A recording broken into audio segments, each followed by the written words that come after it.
Alien insurance అంట. అంటే ఇప్పుడు కార్ ఇన్సూరెన్స్, హౌస్ ఇన్సూరెన్స్ ఉన్నప్పుడు ఎందుకు ఉండకూడదు అనేది పాయింట్. యూఎస్లో కొన్ని కంపెనీస్ ఏలియన్ అబ్డక్షన్ ఇన్సూరెన్స్ ఇస్తున్నాయి.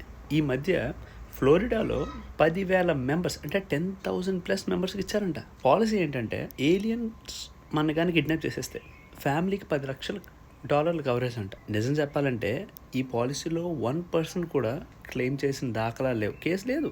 కానీ చూడండి, మనకి రిస్క్ లేకపోయినా ఒక నమ్మకం ఉంది, ఒక బిలీఫ్ ఉంది. ఆ టైప్ లాజిక్ ఏం చెప్తుంది, ఇదంతా స్కామ్లా అనిపించవచ్చు, కానీ హ్యూమన్ సైకాలజీలో అన్నోన్ ఫియర్ని మేనేజ్ చేయడానికి ఇదొక మెకానిజం లాగా. పేస్కి రిలేటెడ్ పర్సన్గా నా ఒపీనియన్ ఏంటంటే, మనం ఏలియన్స్తో ఇంటరాక్ట్ అయ్యే అంత సీన్ లేదు, మనం ఇంకా ఆ స్టేజ్కి వెళ్ళలేదు. బట్ ఏదైనా జరగచ్చు అని ప్రిపేర్ అయ్యి ప్రాసెస్ అవ్వడం మంచిదే.